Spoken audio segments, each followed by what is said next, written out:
Hello viewers, welcome to IT skill development. কেমন আছেন সবাই? আশা করি সবাই ভালো আছেন। আমি মোহাম্মদ সোহেল রানা, আইটি স্কিল ডেভেলপমেন্টের পক্ষ থেকে সবাইকে স্বাগত জানাচ্ছি। ওয়েব ডিজাইনের টিউটোরিয়ালে আজকে আমরা দেখব কিভাবে আইফ্রেম ইউজ করা যায়। তার আগে জেনে নিব আইফ্রেম জিনিসটা কি।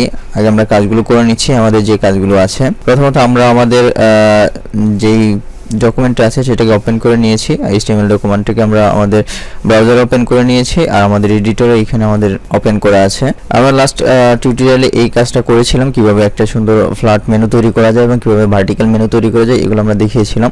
যদি কেউ দেখে না থাকেন কাজগুলো দেখে নেবেন, কারণ হচ্ছে পরবর্তীতে আমরা যখন প্রজেক্ট করব তখন এই কাজগুলো লাগবে, কিভাবে মেনু তৈরি করতে হয়। আজকে আমরা যে কাজটা দেখব কিভাবে আপনি আইফ্রেম ইউজ করতে পারেন আপনার ওয়েবসাইটের ভিতরে। আইফ্রেম জিনিসটা কি? আইফ্রেম জিনিসটা হচ্ছে যখন সাপোজ আপনি একটা ওয়েবসাইট করলেন, ওয়েবসাইটের কোনো একটা জায়গায় আপনি নির্দিষ্ট অন্য আরেকটা ওয়েবসাইটকে শো করতে চাচ্ছেন বা অন্য আরেকটা ওয়েবসাইটকে আপনার এই ওয়েব পেজের ভিতরে আপনি ব্রাউজ করতে চাচ্ছেন, সেই জিনিসটা কিভাবে করবেন সেটাই হচ্ছে আইফ্রেম। তো এইখানে আপনি আপনার নির্দিষ্ট স্পেসিফিক অন্য কোনো ওয়েবসাইট থাকতে পারে ডিজায়ার, অথবা আপনি আপনার ফেসবুক পেজকেও কিন্তু আপনি এখান থেকে ব্রাউজ করতে পারবেন, আর দেখলে আরো ইজিলি বুঝবেন। তো চলুন আমরা কাজ করি। তো আইফ্রেম ইউজ করার জন্য আমরা এডিটরে চলে আসলাম। তো এডিটরে চলে আসার পর আইফ্রেম ইউজ করার জন্য যে কাজটি করতে হবে সেটা হচ্ছে আইফ্রেমের জন্য আমাদের একটা ট্যাগ আছে আইফ্রেম ট্যাগ। এই আইফ্রেম ট্যাগটাকে ইউজ করতে হবে। আমরা আইফ্রেম ইউজ করলাম, এখানে যে অ্যাট্রিবিউটস আছে সোর্স, এই সোর্স অ্যাট্রিবিউটস এর ভিতরে আপনার যে ওয়েবসাইট আছে এই ওয়েবসাইটের অ্যাড্রেসটা দিয়ে দিতে হবে। সাপোজ আমাদের একটা ওয়েবসাইট আছে kagozkolom.com, আমাদের একটা ওয়েবসাইট আছে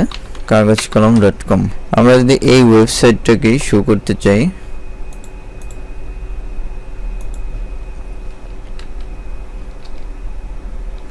সেভ করে দিচ্ছি। সেভ করে দেওয়ার পরে আমাদের এখানে কিন্তু আমাদের আইফ্রেম চলে আসছে, এইখানে kagozkolom.com চলে আসছে। এটা হচ্ছে আমাদের kagozkolom.com। দেখেন আমরা কিন্তু এই এতটুকু জায়গার ভিতরে এখানে কিন্তু আমরা আমাদের kagozkolom.কে ব্রাউজ করতে পারছি, অর্থাৎ পুরো সাইটটাকে আপনি এখান থেকে ব্রাউজ করতে পারবেন। আপনি চাইলে এখানে আপনার ফেসবুক পেজও দিয়ে দিতে পারেন। সেক্ষেত্রে জাস্ট আপনার ফেসবুক পেজের যে লিঙ্কটা আছে, লিঙ্কটা জাস্ট আপনি এখানে সোর্সে দিয়ে দেবেন, তাহলে এখানে কাজ করবে। ওকে, এখন আমরা যে পেজটা এখানে ক্রিয়েট করলাম এটা দেখতে ছোট লাগছে, খুব ছোট জায়গার ভিতর আসছে।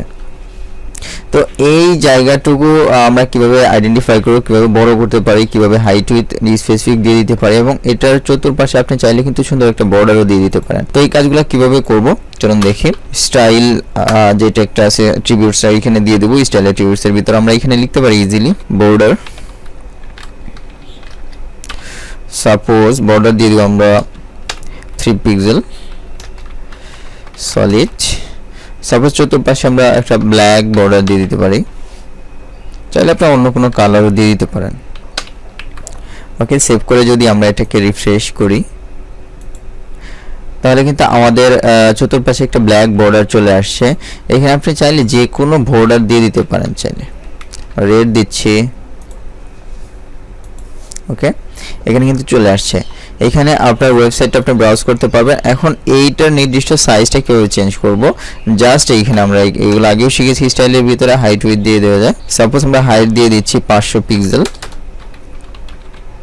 উইথ দিয়ে দিচ্ছি 600 পিক্সেল। ওকে, এখান থেকে যদি রিফ্রেশ করি দেখুন আমাদের ওয়েবসাইটটা কিন্তু এখন বড় হয়ে আসছে, আরো বেশি জায়গা নিয়ে আসছে।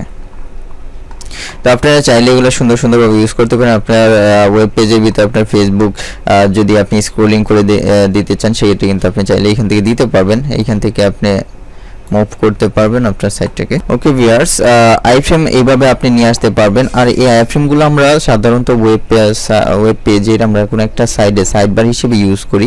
সেক্ষেত্রে আপনারা অবশ্যই এর সাইজটা কম রাখবেন। সেক্ষেত্রে সাইডবারে এটা আপনি চাইলে ইজিলি ইউজ করতে পারবেন। আর যখন আমরা প্রজেক্ট করব তখন যদি আমাদের আইফ্রেম দরকার হয় তখন আমরা দেখব যে আইফ্রেম কিভাবে সাইডে ইউজ করা যায়। একটা সাইডবারে নির্দিষ্ট স্পেসিফিক জায়গা থাকবে, আর স্পেসিফিক জায়গাটুকুতে আপনি এভাবে কিন্তু আপনি হাইট উইথ ওইখানে বলে দিলে কিন্তু আপনার আইফ্রেমটা ওইভাবে চলে আসবে। তো ভিউয়ার্স, এই ছিল আইফ্রেম নিয়ে আজকে। ভালো থাকবেন সবাই, সুস্থ থাকবেন। আর যারা যারা নতুন আমাদের টিউটোরিয়াল দেখছেন অবশ্যই আমাদের চ্যানেলটাকে সাবস্ক্রাইব করবেন আরো আপডেট টিউটোরিয়াল পাওয়ার জন্য। ভালো থাকবেন সবাই, সুস্থ থাকবেন।